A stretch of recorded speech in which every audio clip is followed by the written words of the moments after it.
ದಿನಾಂಕ 14/8/2022 ಭಾನುವಾರ. Ankli to Kopeshwar temple, ಕಿದ್ರಾಪುರ್.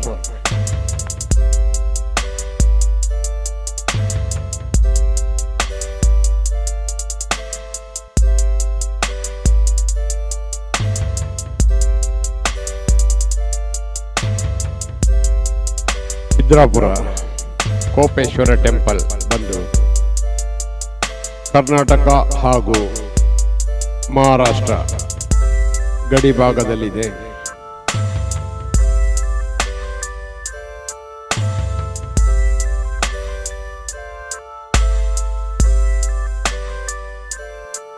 ಇದೇ ನೋಡಿ ಕಿದ್ರಾಪುರ ವಿಲೇಜ್, ಕೋಪೇಶ್ವರ ಟೆಂಪಲ್ ಇರುವಂತ ಹಳ್ಳಿ. ದೇವಸ್ಥಾನ ಬಹಳ ದೊಡ್ಡದಿದ್ದರೂ ಅದರ ಮುಖದ್ವಾರ ಬಹಳ ಚಿಕ್ಕದಾಗಿದೆ.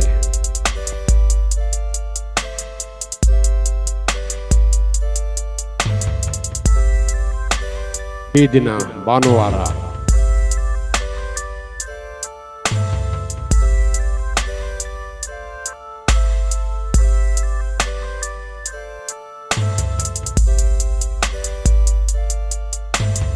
ಅದ್ಭುತವಾದಂಥ ಒಂದು ದೇವಸ್ಥಾನ.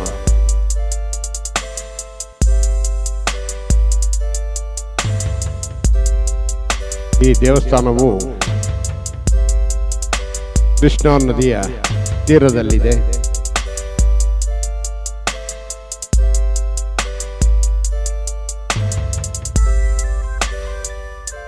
ಅದ್ಭುತವಾದ ಕೆತ್ತನೆಯ ಕೆಲಸ ನೋಡುವುದೇ ಒಂದು ಆಹ್ಲಾದಕರ, ಬಹಳ ಚೆನ್ನಾಗಿದೆ. ಜೀವನದಲ್ಲಿ ಒಮ್ಮೆಯಾದರೂ ಈ ಒಂದು ದೇವಸ್ಥಾನವನ್ನು ಭಕ್ತಾದಿಗಳು ನೋಡಲೇಬೇಕು. ಇಲ್ಲಿನ ಸುತ್ತಮುತ್ತಲು ಭಾರಿ ಮಳೆಯಾಗಿದ್ದು ಕೃಷ್ಣಾ ನದಿ ಪ್ರವಾಹ ಬಂದಿದೆ. ಆದರೂ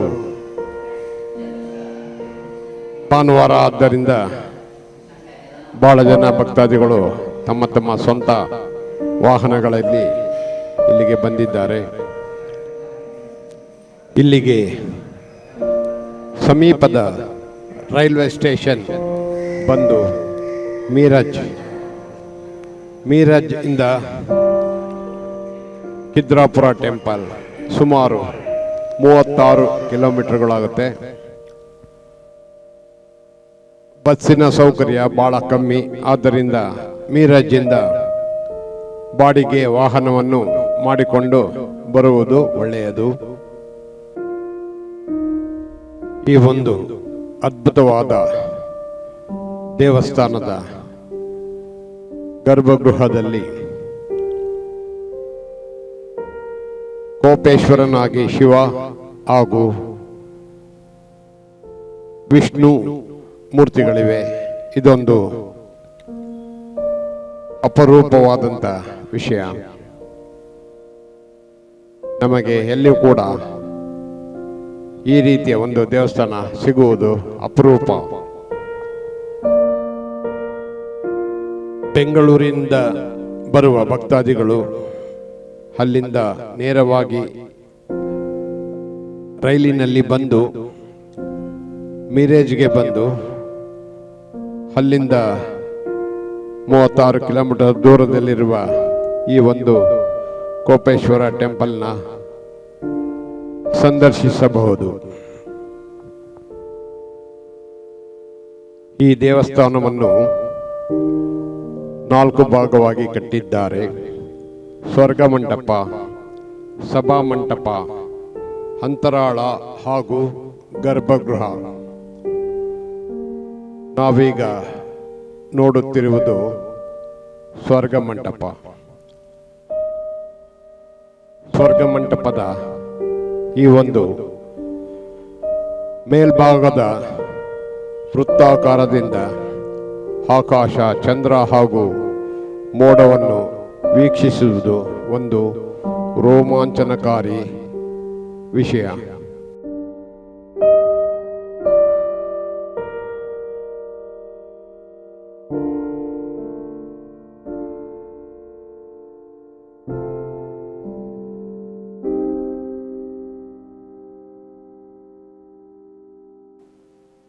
ಸ್ವರ್ಗ ಮಂಟಪದ ಸುತ್ತಲೂ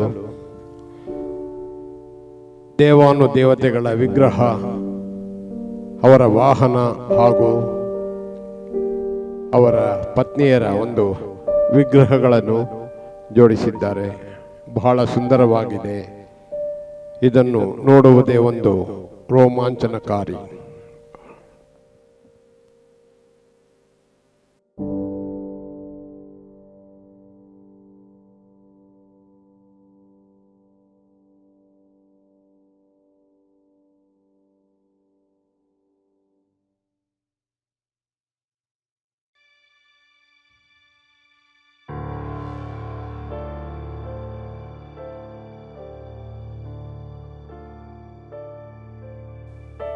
ಮಹಾಶಿವರಾತ್ರಿಯ ದಿನ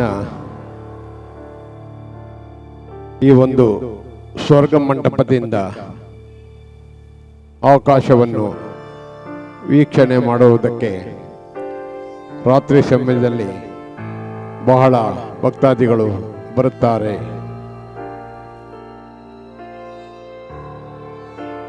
ದೇವಸ್ಥಾನದ ಹೊರಭಾಗದ ಸುತ್ತಲೂ ಶಿವಲೀಲಾಮೃತ ಲೀಲೆಯನ್ನು ಬಹಳ ಅದ್ಭುತವಾಗಿ ಕೆತ್ತಿದ್ದಾರೆ. ಇಲ್ಲಿ ಯಾವುದೇ ಊಟ ವಸತಿ ಸೌಕರ್ಯ ಇರುವುದಿಲ್ಲ. ವಸತಿ ಬೇಕಂದರೆ ಮೀರಜ್ ಅಥವಾ ಸಾಂಗ್ಲಿ ಎಲ್ಲಿ ಮಾಡಿಕೊಳ್ಬೇಕು. ಭಕ್ತಾದಿಗಳು ಬೆಂಗಳೂರಿನಿಂದ ಕೋಪೇಶ್ವರ ಟೆಂಪಲ್ ಕಿದ್ರಾಪುರಕ್ಕೆ ಬರಬೇಕಂದ್ರೆ ಸುಗಮವಾದ ದಾರಿ ಯಾವುದಂದ್ರೆ ಬೆಂಗಳೂರಿನಿಂದ ಮಿರೇಜ್ ಜಂಕ್ಷನ್, ಇದು 750 ಕಿಲೋಮೀಟರ್ ಆಗುತ್ತೆ. ಇಲ್ಲಿ ಇಳ್ಕೊಂಡು ಮಿರೇಜಿಂದ ಪ್ರೈವೇಟ್ ವೆಹಿಕಲ್ನ ಮಾಡಿಕೊಂಡು ಕಿದ್ರಾಪುರಕ್ಕೆ ಬರ್ಬೋದು. ಮಿರೇಜಿಂದ ಕಿದ್ರಾಪುರ 36 ಕಿಲೋಮೀಟರ್ಗಳು. वहाँ के जो स्थानिक लोग हैं उस टेंपल के मुताबिक पौराणिक स्टोरी बताई जाती है. उस पौराणिक स्टोरी यहाँ पे घटित हुई है, उसके बेसिस पे इस टेंपल को खड़ा किया गया है ऐसा कहा जाता है. वो स्टोरी है प्रजापति दक्ष किंग की, जो शिवजी के ससुर जी थे और शिवजी की फर्स्ट वाइफ दाक्षायणी, इन्होंने शादी की हुई प्रजापति दक्ष किंग को मंजूर नहीं थी. और एक बात थी कि प्रजापति दक्ष किंग को सभी लड़कियां थी, उनको एक भी लड़का नहीं था. लड़का होने के लिए उन्होंने पुत्रकामेष्टि यज्ञ का आयोजन किया था. तो इस फंक्शन के लिए शिवजी को इन्वाइट नहीं किया था. और एक बात ऐसी है कि शिवजी एक मानी देवता होने की वजह से उस फंक्शन के लिए जाने के लिए इनकार करते हैं, पर दाक्षायणी जो है उस फंक्शन के लिए जाने के लिए जिद करती है. उस जिद के सामने शिवजी बताते हैं कि ठीक है तुम चली जाओ, और नंदी को साथ में लेकर चली जाओ ऐसा कहा जाता है. इसलिए पूरे इंडिया में बहुत रेयर शिव टेम्पल में से ऐसे एक शिव का टेम्पल है जहाँ पे नंदी नहीं है. आप किसी भी शिव के टेम्पल में जाओगे तो फर्स्ट ऑफ ऑल आपको नंदी का दर्शन लेना पड़ता है. पर जब यहाँ लोग आते हैं नंदी को ढूंढते हैं तब नंदी उनको नहीं मिलता, तो लोगों को लगता है कि वॉर के बीच में या कहीं तक तोड़ा गया होगा. पर ऐसे कोई सिस्टम नहीं है. तो कर्नाटक में साउथ में एक यडूर नाम का एक छोटा सा गाँव है. उस गाँव में इस पुत्रकामेष्टि का यज्ञ का आयोजन किया था ऐसा कहा जाता है. और जब दाक्षायणी नंदी लेकर जाती है उस गाँव के बॉर्डर पर यहाँ का नंदी वहाँ पर रुकाया जाता है. वहाँ जाने के बाद प्रजापति दक्ष किंग और बाकी की जो कन्याएं उनको मिलकर अपमानित करती हैं और अपमान उनको बर्दाश्त नहीं होता और चालू यज्ञ में वो सती जाती है. ये बात शिवजी को जब पता चलती है तब शिवजी गुस्सा होते हैं. मराठी में एक वर्ड है कोपलेला, माने गुस्सा आया हुआ ईश्वर. इस वजह से इस टेम्पल का नाम कोपेश्वर ऐसे गिरा गया. जब शिवजी को गुस्सा आता है अपने जटाएं वो अपने पत्थर पर पीटते हैं, उसमें से निकलता है वीरभद्र. और वीरभद्र को कहा जाता है जाओ दक्ष का फेस निकाल के ले गया. वीरभद्र वहाँ पे जाता है, दक्ष का फेस भी निकाला जाता है. ऐसे ही पत्थर का वहाँ पे भी टेम्पल खड़ा किया गया है. तो डिफरेंस इतना है, वो टेंपल चैरिटी में होने की वजह से लोगों ने वहाँ पे रिनोवेशन किया है उस टेंपल को। ये टेंपल ASI के अंडर में होने की वजह से इसको प्रिजर्वेशन साइट डिक्लेयर किया हुआ है और बाहर बोर्ड लगाया है कि दिस इज़ नेशनल हेरिटेज। एक नेशनल हेरिटेज होने के बावजूद भी जितने टूरिस्ट इस टेंपल को लिए होने के लिए ज़रूरी हैं उतने टूरिस्ट यहाँ पे नहीं है। जो भी कुछ यहाँ पे टूरिस्ट आने के लिए स्टार्ट हो गए, इधर 2 मूवी जो मराठी के 2 movie Katyar Kaljat Ghusli and एक जो सर सेनापति हम्बीराव मूवी थे इधर शूट हुआ, तब से लोग मूवी में देखकर इस टेंपल के लिए आने के लिए स्टार्ट हो गए। पर पिछले 15-20 साल से इस टेंपल को आर्कोलॉजिस्ट और इंडोलॉजिस्ट आने का जो पैमाना है वो ज़्यादा है। उनके मुताबिक एक दुनिया का बेहतरीन एक आर्किटेक्चर का एग्जाम्पल है, ऐसा कहा जाता है। ऐसा क्यों कहा जाता है कि उसके पीछे रीज़न ऐसा है कि इस टेंपल का या इस गांव का एक जोग्राफिकली स्टडी करेंगे तो एक बात पता चलती है कि जब टेंपल जहाँ पे खड़ा है ये आइलैंड है जिसको कृष्णा रिवर ने चारों साइड से टर्न लिया हुआ है। इसको 4 to 5 टाइम कृष्णा ने डेल्टा क्रिएट किया हुआ है, इसलिए कृष्णा ने जो बहा की लावी मिट्टी है ना यहाँ पे घटित हुई है। और सबसे बड़ी बात है कि जिस टेंपल ये ब्लैक बेसाल्ट से जो टेंपल बना हुआ है, ये जो स्टोन है यहाँ पे कम से कम 60 किलोमीटर एरिया में ऐसा पत्थर यहाँ पे नहीं मिलता है बिना पत्थर के। और यहाँ पे फाउंडेशन भी अवेलेबल नहीं है, तो इतने बड़े पत्थर का टेंपल यहाँ पे बनाया कैसा गया ये सोचने वाली बात है। इस टेंपल का निर्माण किया था वह 11वीं सेंचुरी में शिलार डायनेसिटी के गणराज्य किंग ने, जिन्होंने पनाला फोर्ट बनाया, जिन्होंने कोल्हापुर का अंबाबाई का टेंपल बनाया, उन्होंने इस टेंपल का काम किया। उसके बाद इस टेंपल का आखिरी काम सेकंड भोज ने किया और 2 बाद देवगिरी के यादव ने इस टेंपल का रिनोवेशन किया। और उसके बाद 17वीं सेंचुरी स्टार्ट में मुगल एम्पायर में इस टेंपल का बहुत कुछ नुकसान किया गया, जो अंदर बाहर मूर्तियाँ खंडित की गई हैं वो आपको देखने के लिए मिलती हैं।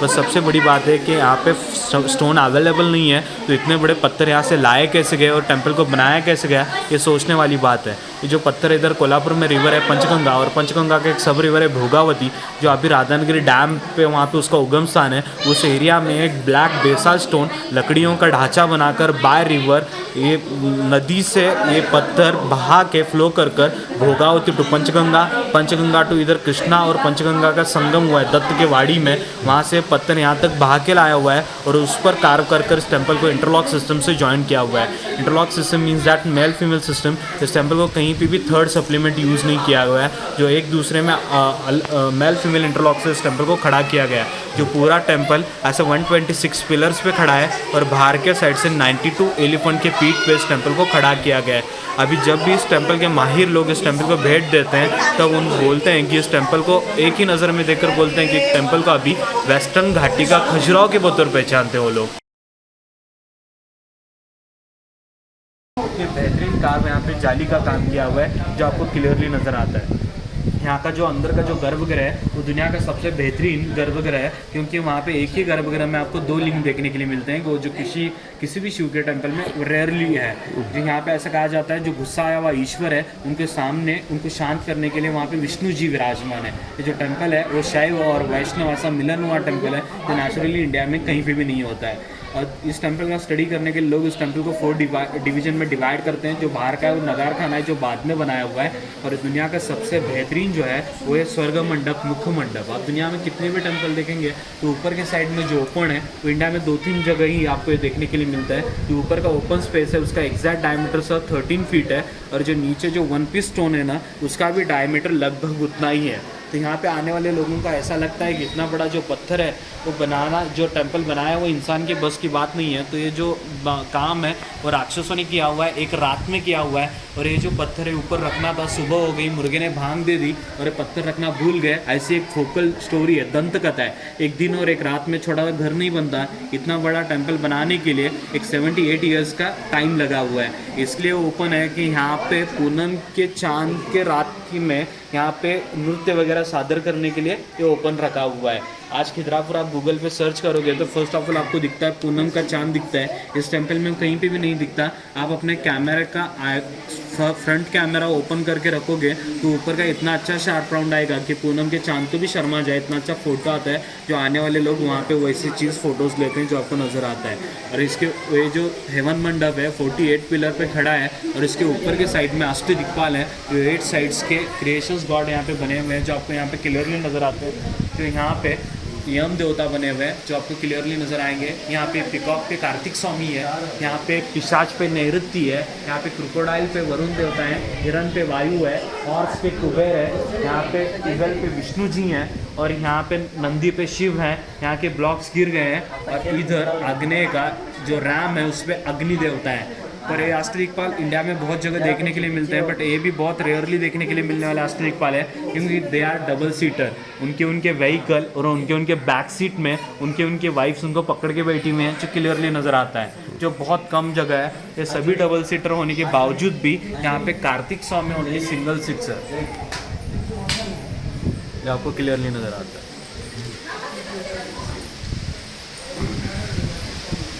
यहाँ का तो हो गया। हमेशा टेंपल 3 स्टेप में बनाया जाता है, गर्भगृह, अंतराल और सभा मंडप। इस टेंपल का एक यूनिक जो पार्ट है वो बाहर का स्वर्ग मंडप का है। महाराष्ट्र में अभी सबसे बड़ा सभा मंडप महाराष्ट्र के टेंपल में यहाँ का है। इतना बड़ा सभा मंडप महाराष्ट्र में नहीं है। साउथ में इससे बड़े बड़े सभा मंडप भी बने हुए हैं। हमेशा यहाँ पे आपको नंदी देखने के लिए मिलता है, पर इस टेंपल में नंदी नहीं है। इसको रंगशिला कहा जाता है। यहाँ पे गायन वादन नृत्य वगैरह सेलिब्रेट किया जाता है। यहाँ पे जो कोई बंदा परफॉर्मेंस करने वाला है वो नीचे के लोगों को दिखना ज़रूरी है, इसलिए नीचे ऊपर बनाया गया। इस सभा मंडप के ये 4 पिलर सबसे बड़े हैं, और first pillar, second, third and fourth, जिस पे ज़्यादा से ज़्यादा इस पर लोड डाला गया हुआ है। और यहाँ पे जो रूरल लोग हैं, स्थानिक लोगों के मुताबिक इस टेंपल की जो नींव है वो यहाँ से रखी गई कहा जाता है। जो आपको यहाँ पे गणेश जी की मूर्ति देखने के लिए मिलती है इस साइड में, जो डांसिंग पोजीशन है।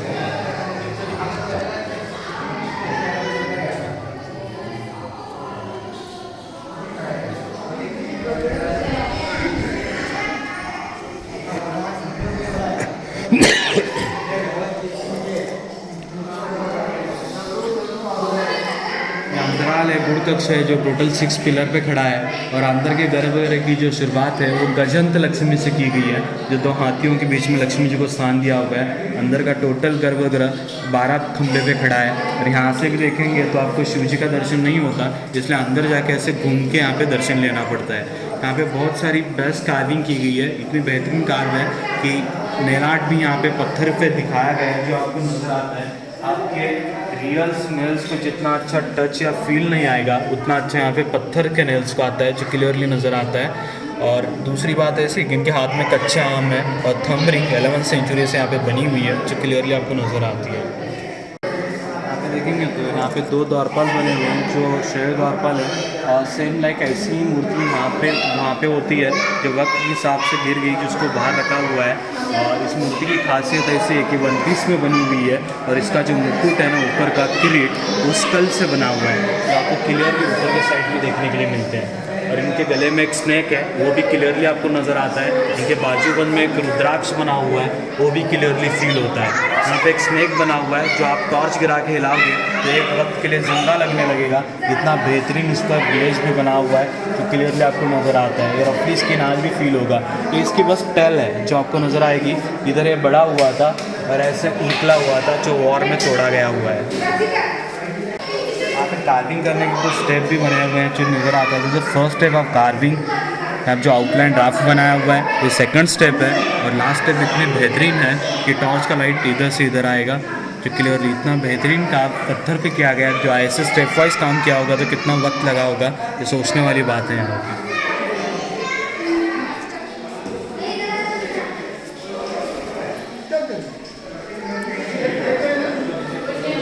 पत्थर पे सबसे बेहतरीन काम, कितनी बेहतरीन जाली नक्काशी बनाई गई, उसका एग्जाम्पल यहाँ पे दिया जाता है। जो इस टाइप से काम करना है, इस लेवल तक का जाकर काम करना होगा, तो अभी इस टेंपल में काम करना बहुत कुछ बाकी है। जो आज भी कुछ इतिहासज्ञ जो हैं इस टेंपल को इनकम्प्लीट मानते हैं। और यहाँ पे विष्णु जी का वाहन गरुड़ है, वो भी आपको नज़र आएगा। इनकी चोंच नोच जैसी है, पीछे विंग्स भी नज़र आएंगे। और यहाँ पे ध्यान मुद्रा में विष्णु जी भी बैठे हुए नजर आएंगे। इनके हाथ में शंख चक्र गदा है, जो ध्यान मुद्रा में नारायण है। और इधर देखेंगे तो इधर बुद्धा की भी मूर्ति बनी हुई है, तो आपको नजर आएगी। इधर कुछ पंचतंत्र वाली स्टोरीज भी नजर आएगी।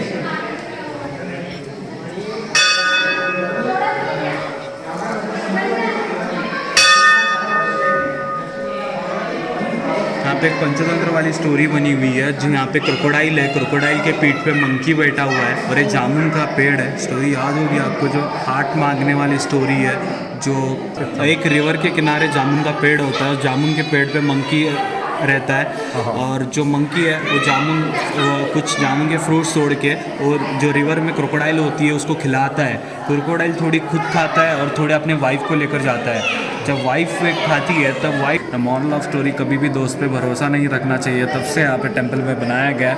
ये याद रहने, ये टेंपल आज के लोगों की याद इसलिए है क्योंकि ये टेंपल पे बने हुए हैं। यहाँ से लोगों ने जितना देखा उसको फॉलो किया, इसलिए आज भी ये याद है। इसके पीछे सबसे बड़ी चीज़ टेंपल रीज़न है कि याद। यहाँ पे और एक स्टोरी बनी है, जो टर्टल एंड स्वैन, जो बतौनी कछुआ के पहचाने जाती है।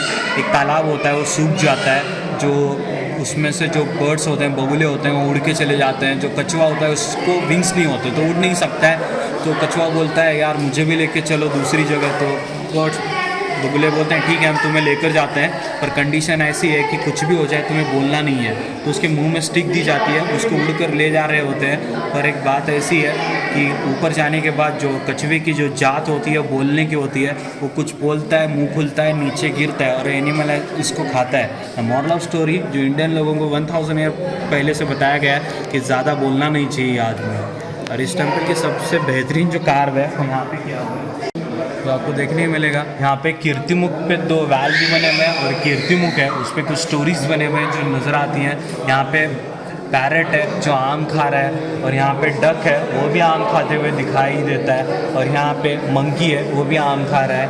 और यहाँ पे चैत्र मास का और वसंत ऋतु का कुछ बना हुआ है और यहाँ पे विष्णु का व्हीकल गरुड़ है, जिसकी नोज़ और विंग्स आपको क्लियरली नज़र आएंगे। यहाँ पे गरुड़ है इसलिए यहाँ पे विष्णु, और विष्णु के पैर पे बैठी हुई उनकी फर्स्ट वाइफ लक्ष्मी है। देयर इज़ अ 3 डायमेंशंस के, जिनका इधर का भी चिक्स क्लियरली फील होता है। इतनी छोटे से होने के बावजूद भी इनके आंखों का तेज, नोज़, लीव्स, उनके बालों का गुत्ता, eyebrow, nose, lips, cheeks clearly नज़र आते हैं। आप सोच सकते हो कार्वर का एक भी हैमर का जो ठोका है वो ज़ोर से भी लग जाता तो पूरा पिलर चेंज करना पड़ता। और यहाँ पिलर चेंज करना अदर टेम्पल के मुताबिक ईजी नहीं है क्योंकि यहाँ पे स्टोन अवेलेबल नहीं है। आपकी एक गलती की गुंजाइश आपको कम से कम 100 किलोमीटर पे पत्थर लाने के लिए बैकफुट पे ढकेल सकती है। तो यहाँ पे कितना केयरफुल इस टेम्पल का काम किया होगा ये बहुत सोचने वाली बात है। पर इतना होने के बावजूद भी इंडियन लोगों को इसकी इतनी इंपॉर्टेंस नहीं है। लोग आते हैं, देखते हैं, पर टेम्पल बनाते क्यों है और क्यों बनाया और क्या बनाया ये देखने के लिए इतना वक्त तो आज इंडियन लोगों के पास